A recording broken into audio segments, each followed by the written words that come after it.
बाबा को यहाँ साधुवाद देने के लिए आए। एक खुद पर भरोसा और एक शिव पर भरोसा।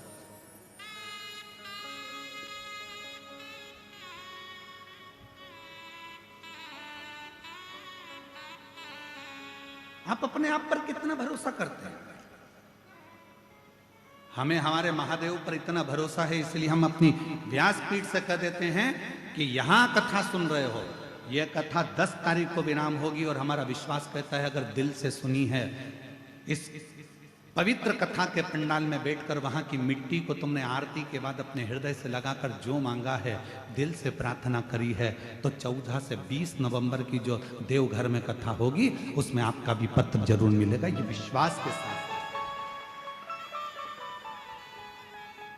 जो जैसी भावना लाया वो वैसा ही फल पाया, नहीं खाली उसे लौटाया, वो मन ही मन हर्षाया, और कर दिया माला माल काशी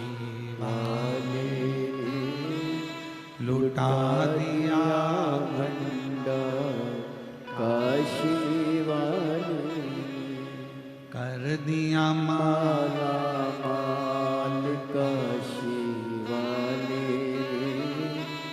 कर दिया माला माल काशी वाले, जो जैसी भावना लाया वो वैसा ही फल पाया, नहीं खाली उसे लौटाया, वो मन ही मन हर्षाया। एक बार बेटी के लिए धन्यवाद, साधुवाद, जोरदार ताली बजाओ, जिसकी कोर्ट में स्टेनो के पद पर नौकरी लगी, बहुत बहुत साधुवाद। और जेठानी के बेटे के लिए भी एक बार जोरदार ताली बजाओ, जिसकी सुंदर लुटा दिया भंडार काशी वाले, जो हृदय से, चित्त से, मन से, भाव से हम फिर कहेंगे, दुनिया की दृष्टि में ये केवल शिव पुराण की कथा हो सकती है, दुनिया के लोग इसको केवल कथा कह सकते हैं, पर जिस समय आप पंडाल में बैठकर कथा सुनते हो, ये केवल कथा नहीं रहती, एक पिता से अपने दिल की बात कहने का एक मौका मिलता है, अपने बाप से, अपने पिता से, हृदय से कुछ कहने का मौका मिलता है। जिसको कोई स्वीकार नहीं करता उसको शिव स्वीकार करता है, जिसको सब ठुकरा देते हैं उसको शिव अपना लेते हैं।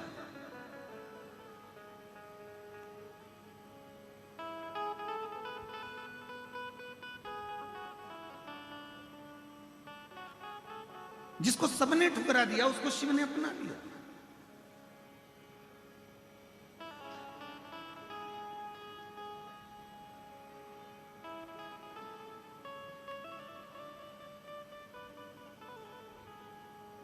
गणेश तिवारी जी यहाँ कथा में, हमारे रायपुर के पास का एक गांव है, वहां के खंडेलवाल जी बैठे हैं, यजमान बने थे। कहाँ है? हाँ, आप। हम इनसे कहते हैं कि आपने जब से कथा कराई तब से आप प्रत्येक कथा के पंडाल में, जहाँ भी कथा होती है वहाँ के पंडाल में 5-10 मिनट के लिए जाते जरूर हैं, और इतनी दिव्य और भव्य कथा कराई थी आपने भी, जैसे आप करा रहे हैं वैसे। मैं साधुवाद देता हूँ खंडेलवाल जी आपको बहुत बहुत। तो हमने इनसे 2-3 बार पूछा, हमने उनके बेटे सागर खंडेलवाल से पूछा, उनके भतीजे जी से पूछा, सबसे, कि आप इतनी दूर दूर कहाँ, रायपुर के आगे गांव और वहाँ से यहाँ आकर कथा या अन्य जगह, बहुत सारी जगह जहाँ 200-200, 300-300 किलोमीटर दूर आते हो, तो कहा गुरु जी ना जाने बाबा की ऐसी क्या कृपा है, हम जिस कथा के पंडाल में पहुँचते हैं बाबा कुछ ना कुछ पंडाल से जाने के बाद ऐसी खुशखबरी सुना देता है कि हमारा कथा में जाना सार्थक हो जाता है। हमारा कथा में जाना सार्थक हो जाता है।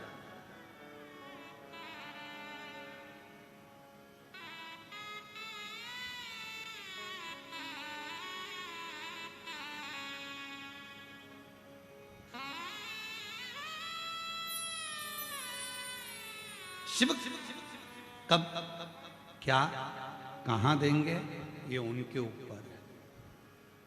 ये कितनी सुंदर कथा है। देवता और राक्षसों ने मिलकर समुद्र का मंथन किया।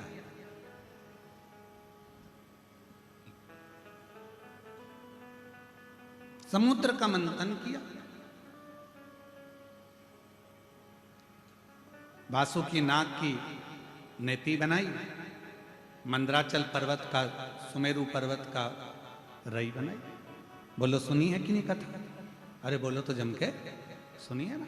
अब जो वासुकी नाग था, उस वासुकी नाग को पर्वत में ऐसा लपेटा गया, एक छोर देवताओं ने पकड़ा, एक छोर असुरों ने पकड़ा। वो इधर खींचे, वो इधर खींचे, तो जो पर्वत है वो घूम रहा था, जिससे वो मंथन हो रहा था।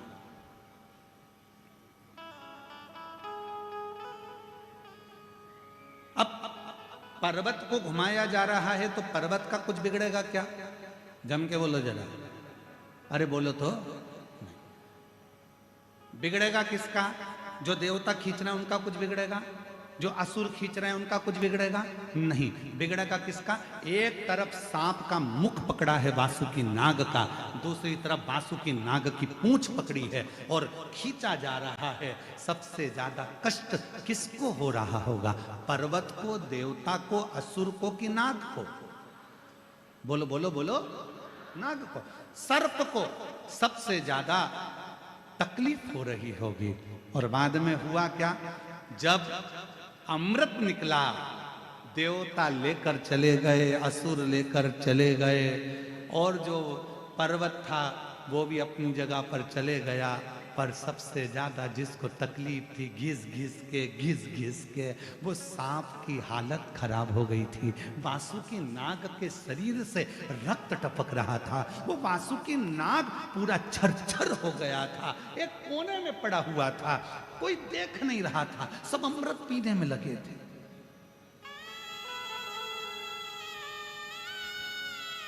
सब अमृत पीने में लगे। ये दुनिया की रीति है। अपना काम बनता, चूल्हे में जाए, हम काय को बोले, तुम बोलो। ये दुनिया की रीति है। अपना काम बनना चाहिए, अपना काम हो जाए, इसके बाद तो कोई पूछता ही नहीं। कहाँ हो श्रीमान, क्या कर रहे हो श्रीमान, कोई नहीं पूछेगा। और ऐसे तो फिर काकी जी, भाभी जी, बुआ जी, फूफा जी, नाना जी, मामा जी, हव साहब।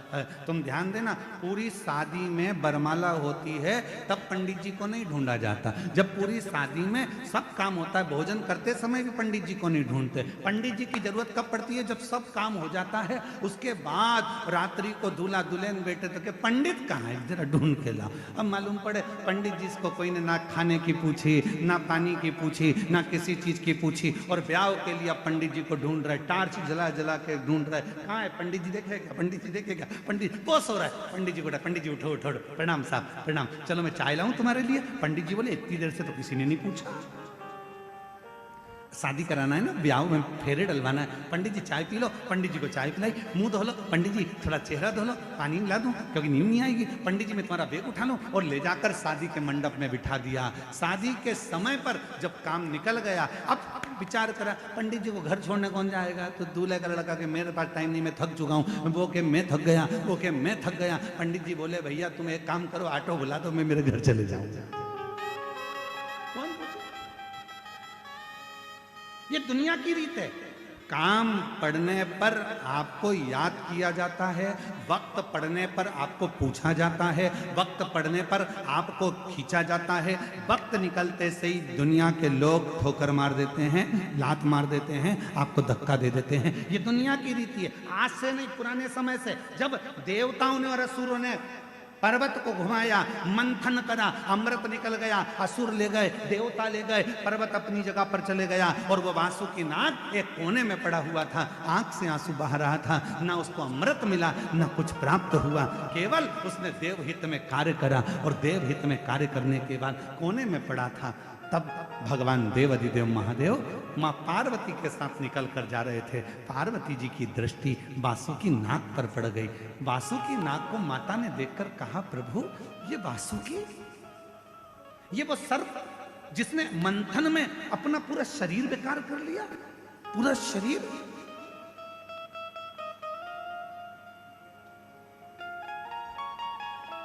शिव जी का ध्यान गया, वासुकी। शंकर भगवान ने जैसे ही वासुकी कहा, वासुकी नाग की आंखों से आंसू बह रहे थे। भोले भोले शंभु शंकर कृपालु दयालु दातार, किसी ने आकर नहीं पूछा कि तेरी दशा कैसी है। बाबा आप मेरे पास आए हो, आप मेरे पास।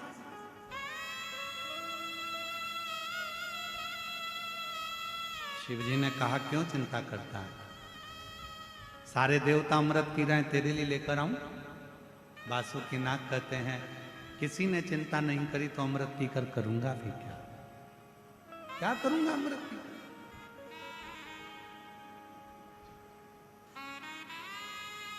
अमृत नहीं चाहिए तो क्या चाहिए तुझे। वासुकी नाग कहते हैं, बस आपने मेरी चिंता कर ली और कुछ भी नहीं चाहिए। शिव जी ने कहा, तुझे अमृत की चाह नहीं है, पर मैं शंकर, मेरे को भी अमृत नहीं मिला, तुझे भी अमृत नहीं मिला। चिंता मत कर, तूने देव हित का कार्य तो करा। चल तेरे शरीर के तकलीफ को मैं मिटा देता हूं। जो देवता भी तरसेंगे वो पद तुझे दिला देता हूं, और तुझे मैं अपने गले में धारण कर कर जगत में पुजवा देता हूं। अपने गले में धारण कर कर जगत में पुजवा देता हूं। वो जो टूट चुका था हर तरह से, उसके शरीर के टुकड़े टुकड़े हो रहे थे, शरीर में से रक्त निकल रहा था। एक कोने में पड़ा था वासुकी नाग, जिसको कोई पूछ नहीं रहा था। उस वासुकी नाग पर जो हार चुका था, पूरी तरह से टूट चुका था भीतर से, उस वासुकी नाग को भगवान शंकर ने उठाकर अपने गले में धारण कर लिया। आज शिवजी को जल चढ़ता है तो वासुकी नाग को भी चढ़ता है। आज भगवान को बेलपत्र चढ़ती है तो वासुकी नाग को भी चढ़ती है। आज भगवान शंकर पर गंगा जल आता है तो वासुकी नाग पर भी गंगा जल आता है। आज भगवान शंकर को भी भोग लगता है तो वासुकी नाग को भी भोग लगता है। आज दुनिया के लोग भगवान के सामने दीप जलाते हैं तो वासुकी नाग के सामने भी दीप जलता है। आज भगवान शंकर के हाथ जोड़ते हैं तो वासुकी नाग के भी हाथ जोड़ते हैं। जरा विचार करिए, जो पद, जो प्रतिष्ठा दुनिया में किसी को नहीं मिली, वो शंकर भगवान ने वासुकी नाग को दिला दी, अपने पास में रखकर। शंकर ने अपने पास।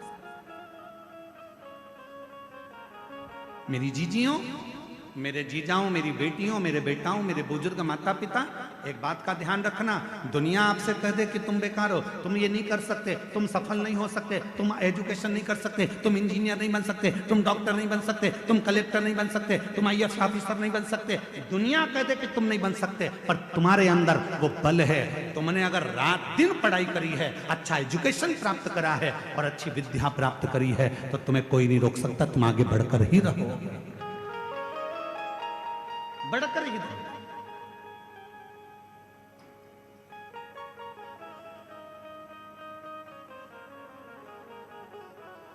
और बड़ी प्रसन्नता के साथ कहना चाहूंगा, आज इस गांव ने, घुंगरी खुर्द छोटा सा गांव है, पर इस गांव ने दिल लूट लिया जब हमने देखा कि दरवाजों पर लोगों ने भक्तों के लिए पानी भर कर रखा है और भक्त पानी पी रहे हैं। उनके लिए जो चले आ रहे हैं, उनके लिए मैं घुंगरी खुर्द के एक एक परिवार से कहना चाहूंगा, अगर आपके परिवार में जो बेटियां हैं और वो बेटियां अगर अच्छी पढ़ना चाहती हैं, तो आज इस व्यासपीठ से कहना चाहूंगा कि घुंगरी खुर्द की जो बेटी अच्छी एजुकेशन करना चाहती है, उसे विठले सेवा समिति अपने खर्चे से पढ़ा सकती है। खूब पढ़ो और बेटियां डॉक्टर बने, इंजीनियर बने, कलेक्टर बने, IAS ऑफिसर बने, ये हमारी दिल की तमन्ना, ये दिल की तमन्ना। अगर घुंगरी खुर्द की कोई बेटियां पढ़ना चाहे, खूब पढ़ना चाहे, जिस कॉलेज में पढ़ना चाहो आप और जिस स्कूल में पढ़ना चाहो, अच्छे से अच्छी एजुकेशन करो, उसका पूरा खर्चा विठले सेवा समिति सीहोर उठाएगी, आपको अच्छा पढ़ाएगी। अपनी एजुकेशन पर ध्यान दो, खूब पढ़ो, आपकी विद्या की उज्जवलता देखकर हमारे को बड़ी खुशी होती है, बड़ी आनंदता होती है।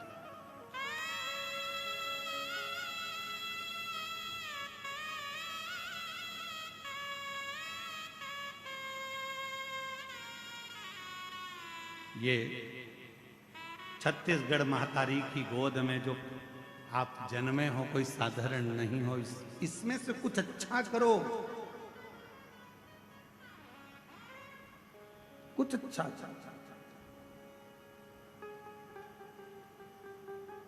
उन्नति की ओर आगे बढ़ो। कोई कह दे कि तुम्हारे भाग्य में नहीं, सब है मेरे भाग्य में। मेरे भाग्य में तुम ये मत सोचो कि मेरी किस्मत। एक पत्र और है बड़ा सुंदर, देखिए।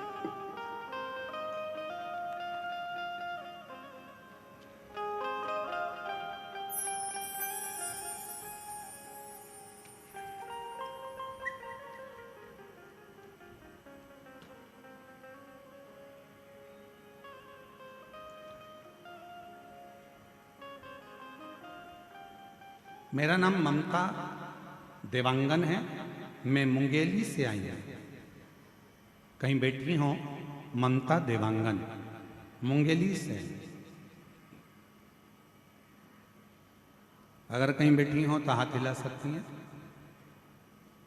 और अगर कहीं बैठी हो तो वो यहाँ आकर एक बेलपत्र ले जा सकती हैं। ममता देवांगन मुंगेली से आई है। गुरुदेव,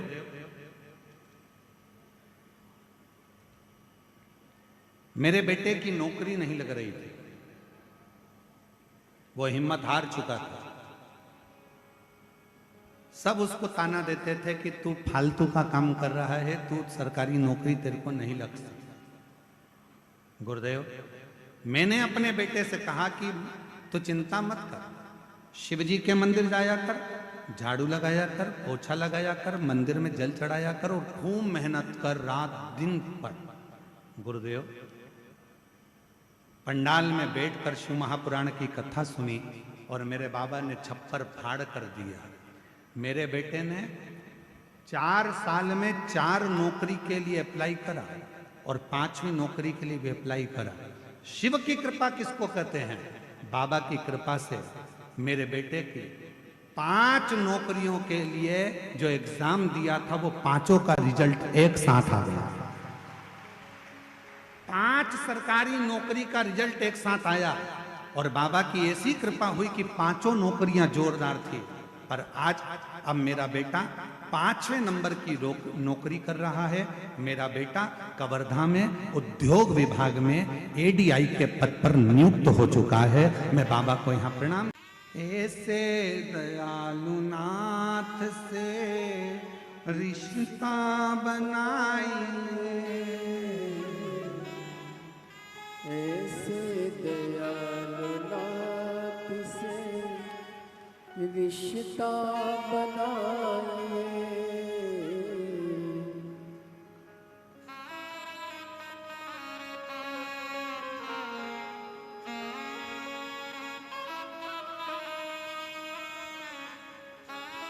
फिर वही होगा।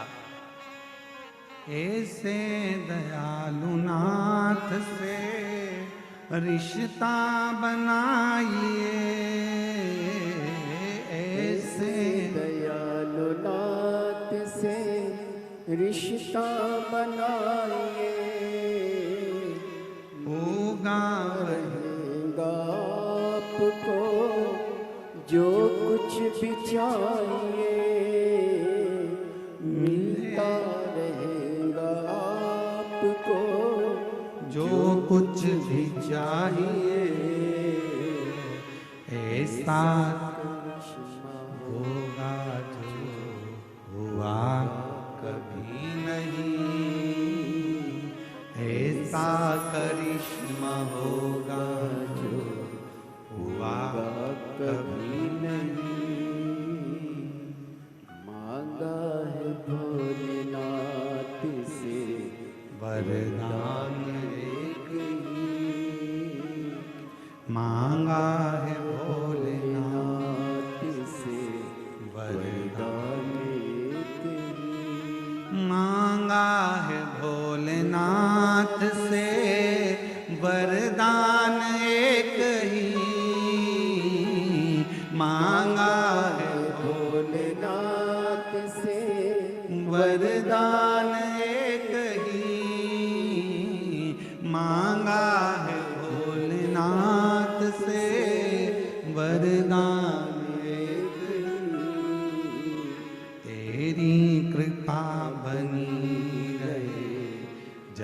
तक है ये जिंदगी तेरी कृपा बनी रहे जब तक है जिंदगी।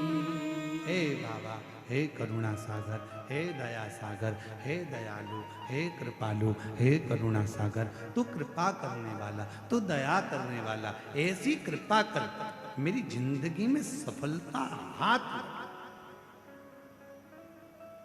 सफलता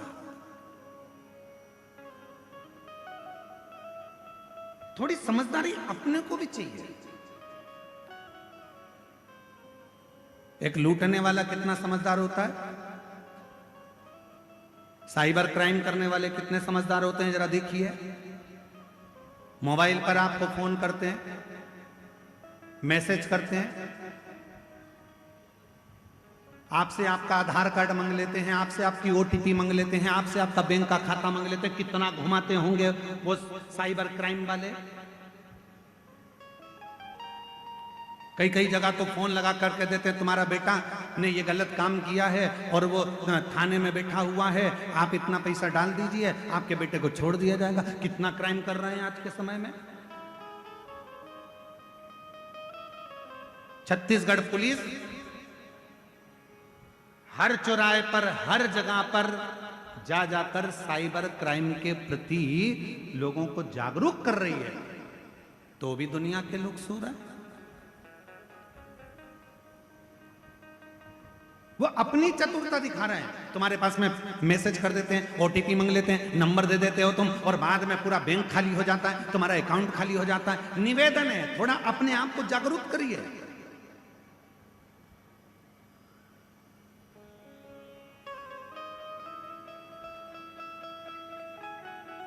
थोड़ा बहुत भी अगर आपके साथ में गलत हो रहा है तो नजदीकी थाने में जाकर रिपोर्ट जरूर करें।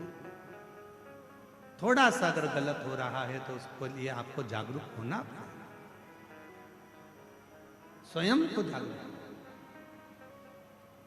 और तेरी कृपा बनी रहे, बोलो बोलो बोलो, आप भी तो बोलो, तेरी कृपा जब तक है जिंदगी, तेरी कृपा बनी जब तक है जिंदगी। क्यों रे कवर्धा वालों, एक बात तो बताओ जरा, कुछ व्रत चल रहे हैं क्या तुम्हारे? तो आवाज नहीं आ रही है क्या? बात क्या है? नहीं तो कवर्धा के लोग और चुप बैठ जाए, कभी नहीं बैठ सकते।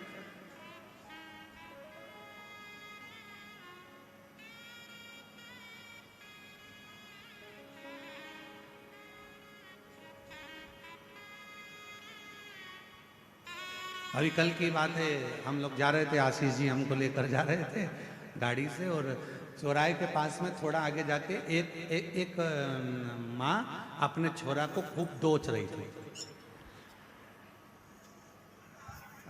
वो ट्रैफिक में हमारी भी गाड़ी थोड़ा धीमे धीमे चल रही थी, तो थोड़ी देर रुक गई और वो अपने छोरा को दो रही थी। तो छोरा ने पूछा कि काय, उसकी भाषा में बोल रहा था वो, हमको तो इतना आता, काय मार रही है, क्यों मार रही है, कि तू कितना बड़बड़ बड़बड़ कर रहा था, मैं कथा में चुप बैठते नहीं मना तेरे से। तो वो छोरा बोला, तू भी तो चुप नहीं थी माँ, तू भी तो अपनी पड़ोसन से बतिया रही थी, बात कर रही है, बतियाए जाए बतियाए जाए बतियाए जाए, दोनों की बात। हर हर तो निवेदन है जरा, तेरी कृपा जब तक। अब कितने अच्छे बोले।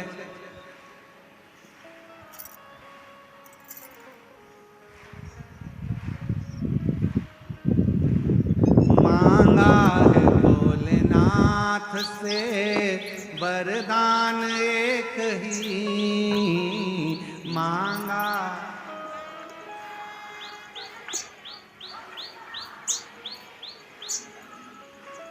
तेरी कृपा बनी रहे जब तक है जिंदगी, तेरी कृपा।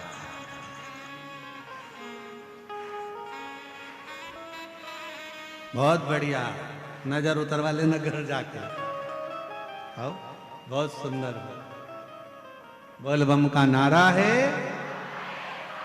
सारी समस्या का हल श्री शिवाय। भगवान शिव की भक्ति तो कहां, वो सर्प जो है वो पूर्ण तरह से हार चुका था, परास्त हो गया, पड़ा था।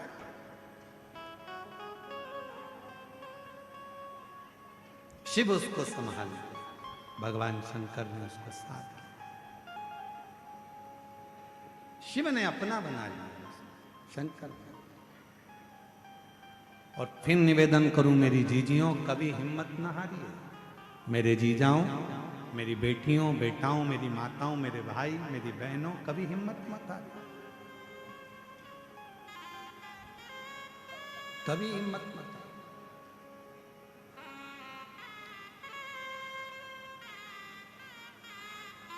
खुद पर विश्वास रखो और देवाधिदेव महादेव पर विश्वास रखो।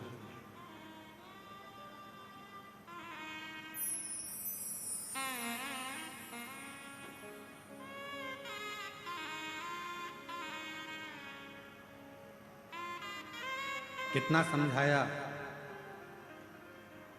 भगवान देवाधिदेव महादेव ने माता सती को। सती, तुम मत जाओ तुम्हारे पिता के घर।